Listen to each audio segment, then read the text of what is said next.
KZSE, you're on the air. This is Joe Ferrara calling you. Hey, welcome to the show, Joe. Well, thanks for having me. So I wanted to ask a little bit, because you've had quite a long history with Santa Cruz. So I wanted to talk about a little bit about how you started. When did you first become interested in the medium of comic books in general? Well, the quick version is, as a kid, I loved comics. Growing up in San Jose in the 50s, very agriculture before it was Silicon Valley. I think it was like 60,000 people. So it was a quieter pace. It wasn't like it is now. And I loved comics as a kid. I went to private Catholic school, and my mom would always go to the nuns and say, he only wants to read comics. And God bless them, in the 50s, they said, but Mrs. Ferrara, he's reading. And, you know, in the 50s, there was a big scare about whether they were comics were contributing to juvenile delinquency. Right. You know, that happens in every culture for crying out loud. But, so, yeah, I love them. And, you know, you have to remember, too, this was the time when, the time of innocence in the 50s. I was born in 49, so I grew up watching TV with the Lone Ranger, Zorro. You know, my heroes were very clearly marked, defined heroes, and they had an ethical code. You know, Roy Rogers, all those guys. There wasn't the anti-hero that's popular now. So it was a more innocent time, and it was easier as a kid to, you know, believe in a hero who was just a good hero. Right. And then I remember reading comics, and the first time I got into superheroes, I had found a Batman and Robin. It was World's Finest, was the title, and they had gone back in time to the time of Alibaba. The 40 thieves had caught them, and Robin and Batman were captured, and they were in the cave with all the treasures and everything. They were tied up, and Robin says to Batman, gee, I wish Superman knew we were here. And I remember thinking, yeah, kid, that we all like to, you know, have Superman. And I turned the page, and literally Superman came busting through the wall and saved their bacon, and I exclaimed very loudly, oh, my God, there really is a Superman. Right. There is a Superman. Right. I remember that moment very clearly. Do you think that because that superhero movies now are becoming so popular that other people are starting to try to reminisce of the days of comic books becoming its own culture? Obviously, comics have always been a window into popular culture. And the explosion we're seeing now, comics were very, very much on the fringe. And there was a whole run of comics that had photo covers. So in the 60s, Rin Tin Tin, even TV shows like the Real McCoys, things that your listeners wouldn't know, but their parents, grandparents might have watched. There was a plethora of spy shows, of detective shows, anything that was popular. I remember the first James Bond movie, Dr. No. I read it as a comic before I saw the movie. Really? Oh, yeah. It was in one of DC's Showcase. They used to have umbrella titles, and Showcase was a comic book tryout. You wouldn't get the same type of story in subsequent issues, and Dr. No was in one of those, and that's what spurred me to go see the movies. And in fact, Conan the Barbarian, the first Marvel comics that Conan first appeared in the pulp magazines prior to comics, and that's where they went to get their ideas. So the idea of pop culture and reading and literature, you know, Sherlock Holmes was serialized in the Strand magazine before it was ever put into novels. Right. The idea of these episodic adventures, weekly, monthly, whatever it was, is part of the culture. And then what's happened is, like anything else, it was on the fringe until something happened to shove it into the mainstream. And that something was Star Wars. When I first opened the shop in November of '76, comics were 30 cents. and they were on the fringe. Like I said, if you wanted to find anybody who was interested in science fiction at that time, you had to go to the science fiction club that met once a month at the library. Right. There's only a few weirdos that liked that stuff. And the movies we had that we thought were groundbreaking was 2001, because there hadn't really been, other than the 50s. There were some well-made movies in the 50s that were suspenseful science fiction. Right. Bottom line is, Star Wars, my joke is I opened the store and 6 months later God laughed at me and gave me Star Wars. Because the store was only supposed to be a hobby. I'm a professional musician, and I came to town playing music 5-6 nights a week, and opened the store just to give me something to do, and literally so I wouldn't have to drive to San Jose twice a week to buy my comics. And 6 months later, we got Star Wars, and that really did take science fiction and fantasy, and that was the big breakthrough that thrust it into the mainstream. So your question is directly resultant from there. We got to the point where Disney has acquired Star Wars, they've acquired Marvel, and their marketing and merchandising dollars behind these properties has thrust everything into the mainstream now. Do you think that is there kind of like a reversal in that, where if people become interested in a specific superhero movie, they would become interested in the comic book itself? I will tell you that the first movie, other than Star Wars, to drive what we call editorial content, because we've had these discussions in different meetings of retailers, etc., that I've gone to over the years. Star Wars was the first movie that drove people into my store looking for anything related to Star Wars. And then what happened was the first Batman movie with Michael Keaton and Jack Nicholson. I sold anything and every comic. Everybody had to have something that was Batman. It was relating to Batman. That's crazy. Yeah, it was. And then it happened with the first Christopher Reeve Superman movie. And I knew it was going to happen with the first Tobey Maguire Spider-Man movie. And in fact, there was a big booksellers, the annual booksellers convention that year was going to be held at the Javits Center in New York. And I had been looking forward to going because I had never been there, and I was going to have a real vacation. And it just so happened that it was the same weekend as the opening of Spider-Man with Tobey Maguire, and it happened to be the same weekend as the very first free comic book day promotion. Oh, boy. I said, no way I can leave. And I was right.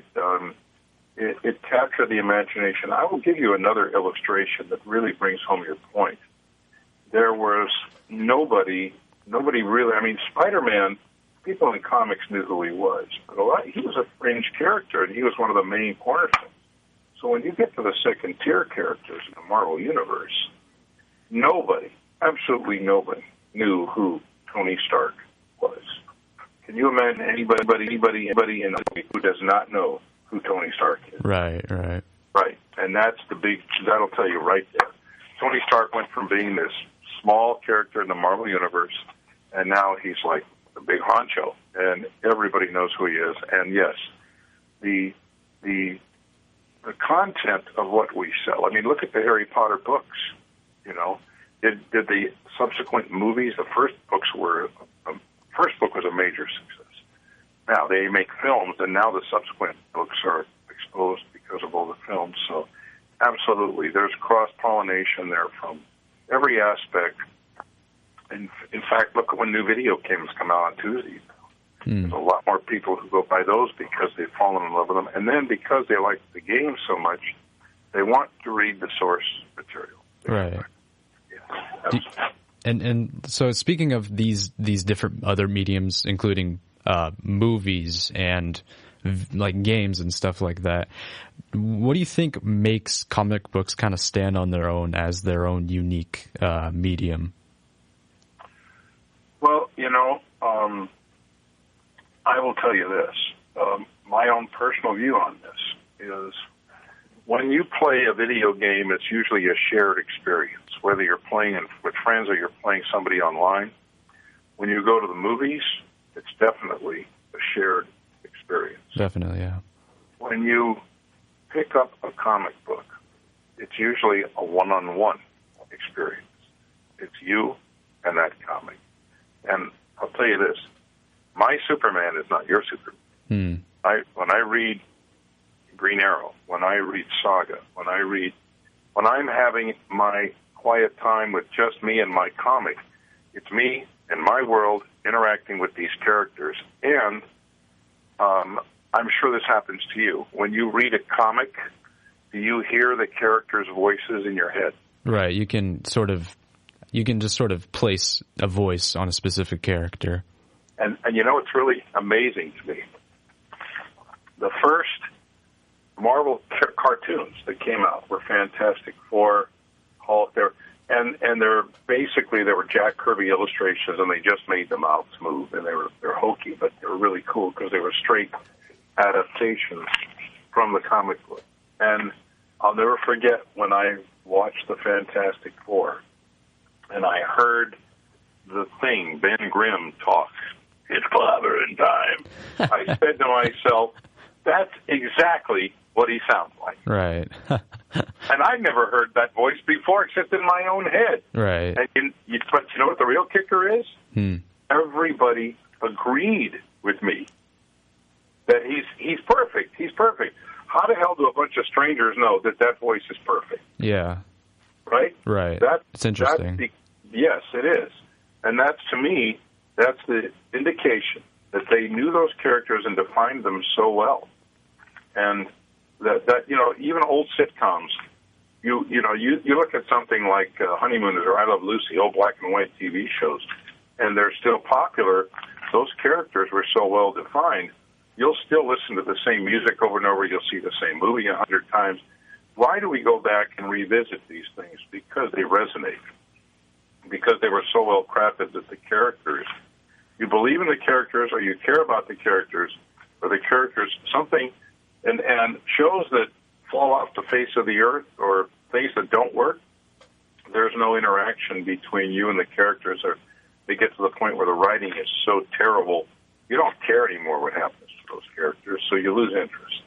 But comics themselves are a one-on-one experience, and those characters are so well defined. I can't tell you how many times in the 40-plus years I've been doing this, I've had so many conversations with people who will come in and they have discovered Astro City, or they have discovered a great writer like Neil Gaiman or Brian K. Vaughan, and they say, "Oh, gosh, I love these. In the old days, the X-Men comics drawn by John Byrne and Terry Austin," and I used to say, "Enjoy it while you got it," because historically in our business, when you fall in love with something, that's when they change the creative team or something happens and they take it away.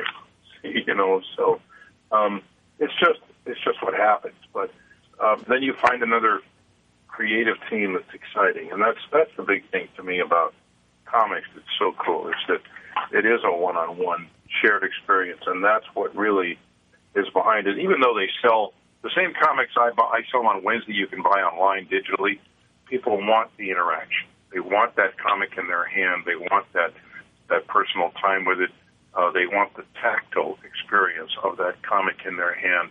And then they want to come in and talk to somebody about how wonderful it is. What do you think has been your favorite memory from working at your shop? Well, that's a tough one. That's really a tough one. I saw on your website how you guys had the Lost Boys, the set of the comic book shop was actually your comic book shop, right? That's correct, right? That is correct. What was that experience like? Well, let's talk about the Lost Boys, and that'll give me a chance to mull over your first question. Right, of course. Nobody's ever asked me that singular question. I've had a lot of interviews, as you can imagine. So I'll give you the quick rundown of the Lost Boys. The movie was shot in '86, and it was released in '87. So this year they're celebrating the 30th anniversary of the film, which is incredible to me. That is incredible. Yeah, it really is. nobody knows a cult movie is going to become a cult movie when it's being made. It's only when it finds its fan base. Even I'm reading a book about a biography of Mel Brooks, and Young Frankenstein, Blazing Saddles, they did not hit a home run when they were first released. Yeah, that's what I heard. They were not financial successes from the original release. Well, they were they were financially successful. However, they were not mega successful. They made him money, otherwise they wouldn't have kept making them. The studio wouldn't have given them money. That's true. But they didn't reach the status, and he didn't reach the status that he now has. It took a few years. And nobody knew Willy Wonka and the Chocolate Factory was going to grab what it did, and certainly not Rocky Horror Picture Show. And certainly not, other cult films like that. So the movie company came to town, and they were looking for locations to film. And at the time, I knew a woman whose occupation was as a casting director. And what happens is when movie companies go to local communities, they bring a core of their stars. They need extras. They need, crew. They need all this stuff. So they bring their core cadre, and then they hire local casting agents to fill out their needs. And Santa Cruz actually has the Visitors Bureau that's over on Water Street, and they promote the entire county as a tourist destination. And one of the branches of their board is to liaison with movie companies. And so when the movie company came to town saying, we need these sets, this is it, they didn't know we existed, but some of the people over there did, and put them in touch with a casting agent who we knew. And they came and they scouted the location, because it was either build one in an old empty barn somewhere, or maybe down south or whatever, or use something that existed. So our original location was on Lower Pacific Avenue, and I mean lower. It's if you go down Pacific all the way down toward the water and you cross Laurel, you go past the on the left-hand side is the Saturn Cafe, and on the right-hand side of that block, about midway down, is the casino card room, and next to the card room is an empty lot. It was the home of our original location. Originally, it was a family grocery store, much like Chopper's Corner. Mm-hmm. And it had the wooden floors and the high ceilings. And in its heyday, it did a great business, and it had a big, long butcher counter, just like Chopper's Corner does when you walk in. It was all right. And so when I first came to town, I didn't know I was going to open a business, but through a chain of lucky events, the space became available to us. It had been, after its high days of being a grocery store, a family-owned grocery store, it was basically called an antique shop, and it was a lot of junk is what it was. And then when the woman passed away, Mrs. Landis, she passed away, we inquired about it, and they had just decided, it had been about a year since she passed away, and they said, well, we'll let you rent the place, but you got to help us empty all the stuff on it. And it was 2,000 square feet. So we emptied the place out. We opened it in November of 76. Star Wars hit in May of 77, which put us on the map. Then, here we are 9 years later in 86, they came to town, and what they really liked about the layout was, in the storyline, of course, of the movie, the Frog Brothers are running the comic book store. And the main reason is that their parents are a couple of burned-out hippies. There's a scene in the movie where the parents are sitting behind the counter, leaning against each other next to a television set. And basically that's those two people playing the parents. I tried out for the part of the comic store owner, and I did not get it. I see. I didn't look burned out enough. They wanted somebody who was really burned out.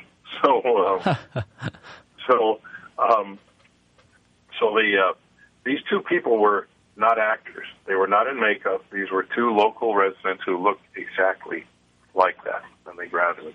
use it over there.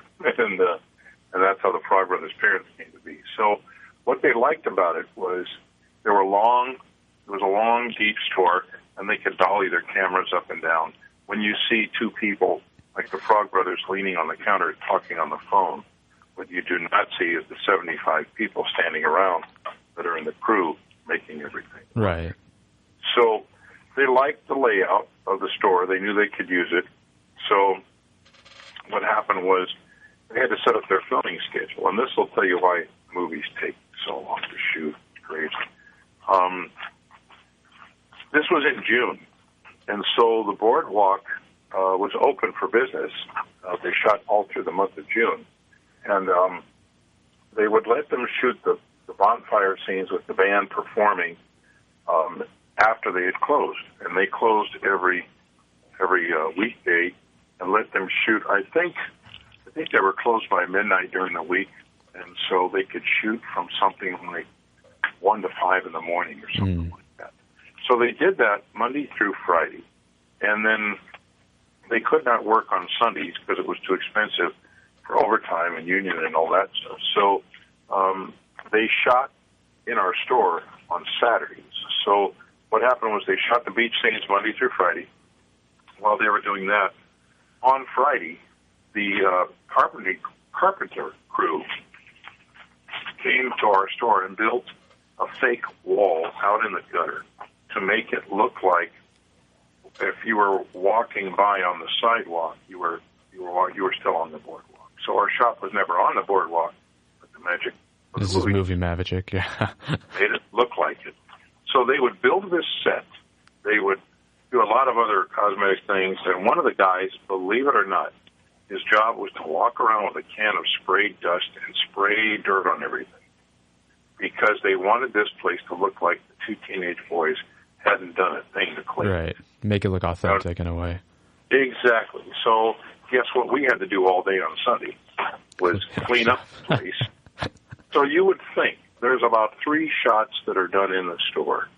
You would think that they would shoot everything they need and then go on somewhere. But because of the shooting schedule, they shot 3 different Saturdays in our store. They built the set on Friday, shot on Saturday, tore it down on Sunday, came back and did that 2 more weekends. And one of the Saturdays, they spent all day shooting a scene that was never in the movie.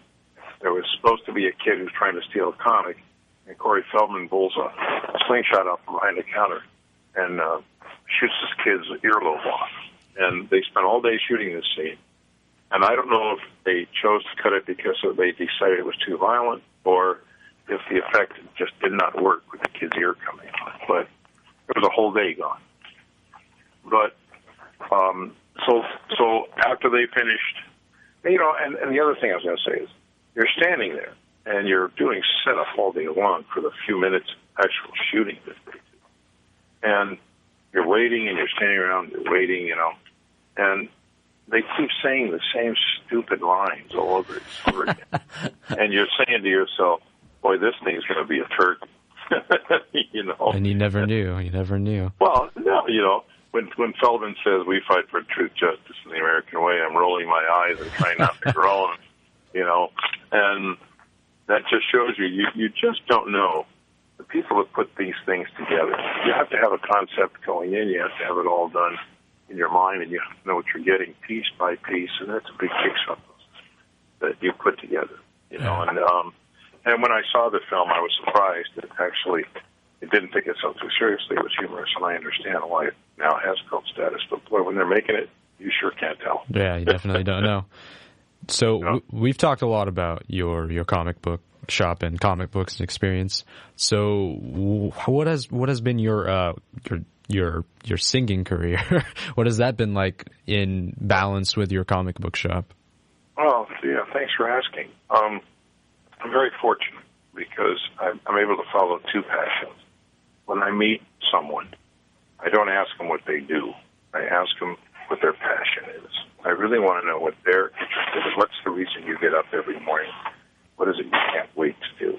And, that answer is met with, that question is met with every answer you can think of, including people who stand there for a while and try to think of what their passion is. They haven't found it yet.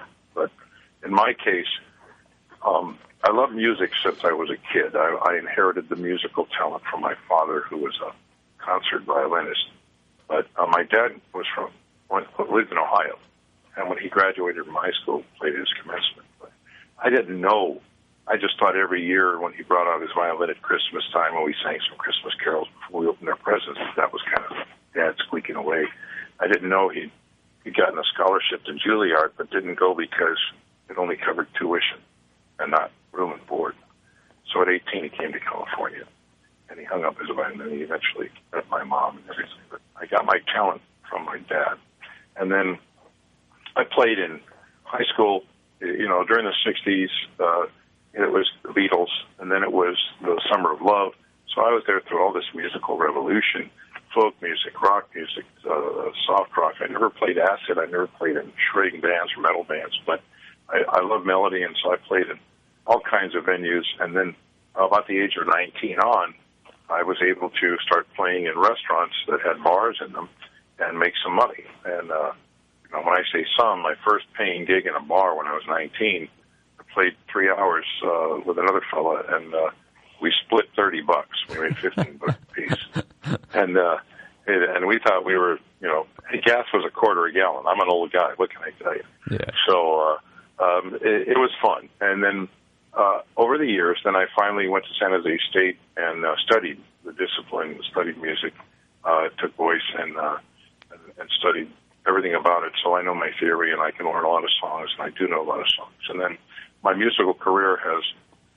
That's another question I ask people: what doors have opened for you because of your choice of career that you might not have otherwise been able to go through? And my musical career, among other things, when I was 30 years old, I contacted the Giants and said I wanted to sing the anthem. And from 1982 until 2012, I sang the anthem at least once a year for 30 years. Really? That's crazy. Yeah. And it's been pretty special. There was the last anthem I sang. People ask me, "Do you ever forget the words?" No.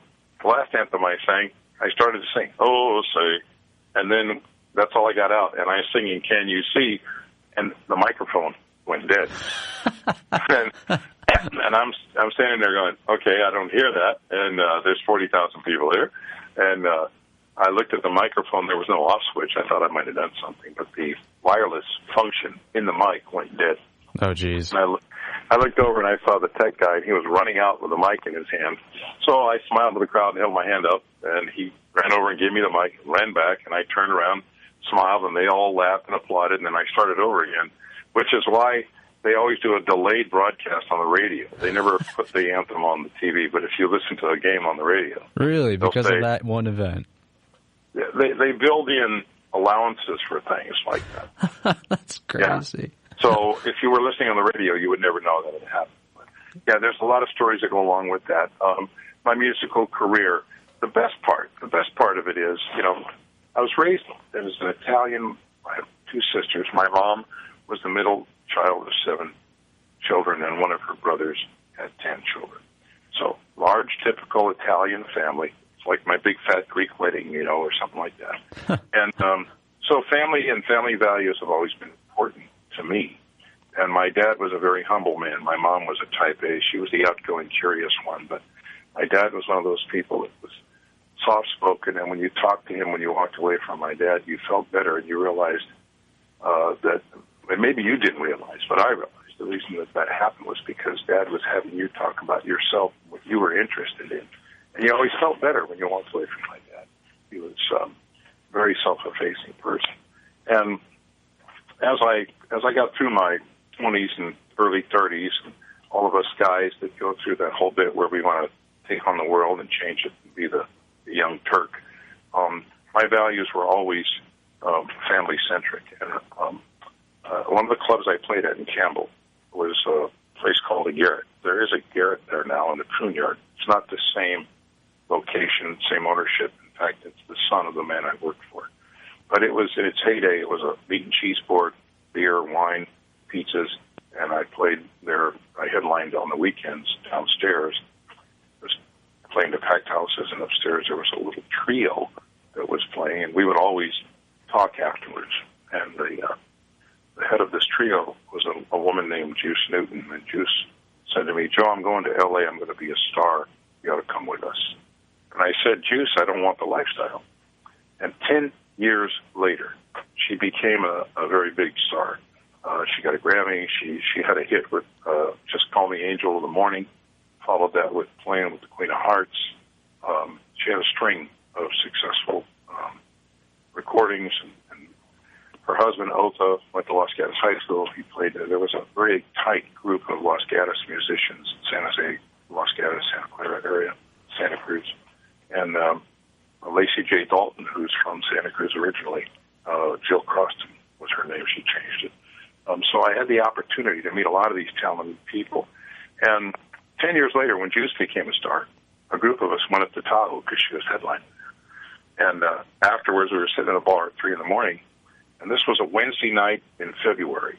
And she had been Sunday night at the Santa Rosa County Fair, Monday night at the Catalyst here in Santa Cruz, Tuesday on the road, Wednesday at Lake Tahoe.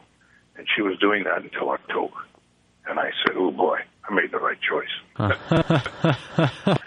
How do you get in contact with so many famous like groups and people like that? Are you just lucky? Yeah, it's luck is the combination of you've heard this, I'm sure. Luck is a combination of hard work and opportunity. True. But yeah, I happen to be in an area where I was fortunate. There's so many creative people. Now, Juice was not famous when I knew her, and conversely, my next door neighbor, growing up as a kid, when his parents would leave town and he would have a party in the backyard, I'd have to go out at midnight, pull on my pants, and say, "Adam, take it in the house. It's midnight, please. It's loud. We're trying to sleep." And now that kid is Adam Scott, the actor, and his mother still lives next door to me. And when he comes to town with his wife and 2 kids, he still comes in, and everybody else stares and goes, "Wow, is that Adam Scott?" I go, "Oh, that's Snot-Nosed Kid over there? Hell yeah." This is my neighbor. That's my next. I mean, everybody was literally somebody's next door neighbor, and Adam Scott was mine.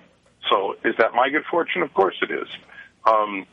Through my choice of career with comics, I never knew in a million years when I opened that I would have the opportunity to meet and become friends with so many of the people that were responsible for making my childhood so enriched and happy as a kid. And I've had many of those people come to my store to share them with my customers, to share them. People from Disney, people from The Simpsons, people from Marvel, people from DC, people from Mad Magazine, people from Star Trek. I can go on about the fact that when I met these people, they were not big stars, but because of all of them shared a passion for making other people's lives better.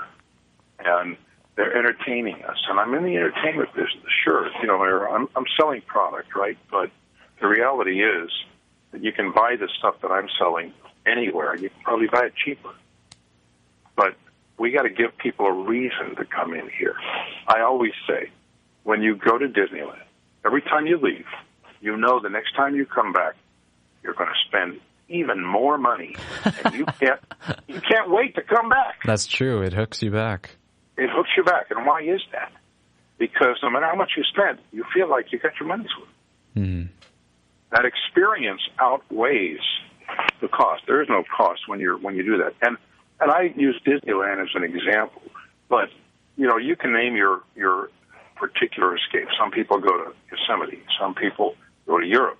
Some people just take a drive down to Monterey. Whatever it is, your escape is, there's no price you put on that, because that's what recharges your batteries. This is probably... So, no, go ahead, of course. Yeah, no, I was just going to finish up my thought there. So that's what drives both my music and the comics. Both my interests are really, I derive immense joy out of pleasing people, out of connecting them. It's either through comics or through music, to the nostalgia of their youth. And for a lot of people, this is their youth. This is their good old days. And we want to make memories for them as well as connect people to their previous memories. This is probably going to be the last question for our segment, but you've already experienced much throughout your life, whether it's through your music career or your comic book shop. But what specific goals do you have now that you've kind of become an established like place and a person? Do you have any further goals that you may have in the future, for the future? That's not a good question. Right now, I'm 68 years old in 2 weeks, and I'm blessed with enough health to keep doing what I'm doing. So right now, my short-term goal is to make sure that I can sustain what I'm doing, my health. So I'm still playing music 2, 3, sometimes 4 nights a week. In fact, today I just sang for an hour at Dominican Oaks, the retirement community over by Dominican. And just the joy of seeing those faces when they hear a song that they lit up and we had a great time.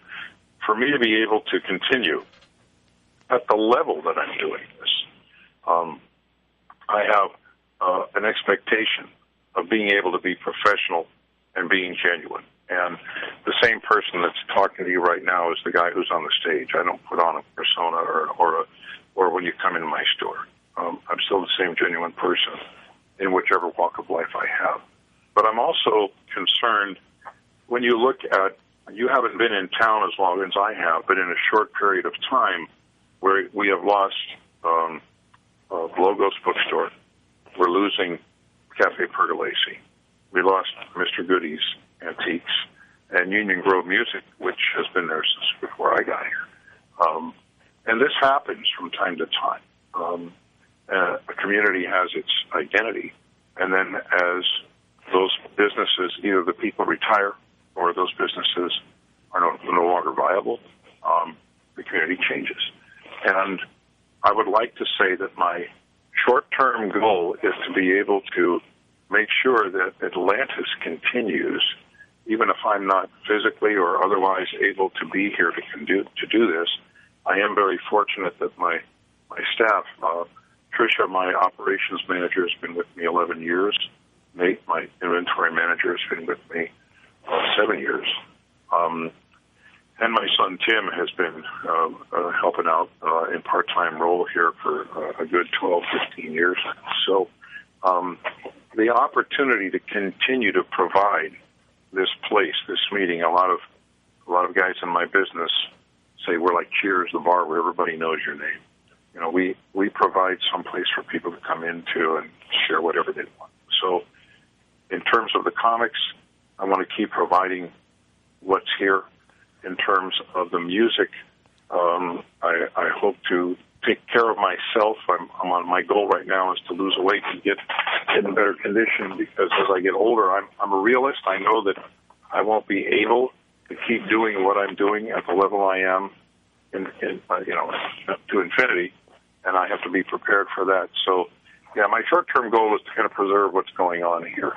That's my goal, to make sure that something doesn't happen to Atlantis or something doesn't happen where I'm not able to go out and play my music, because those are the things I define myself by, and those are the things that I want to continue to give myself and my family and my friends a reason to be, proud of me. I don't want them to say, well, that guy was really great until he did a stupid thing.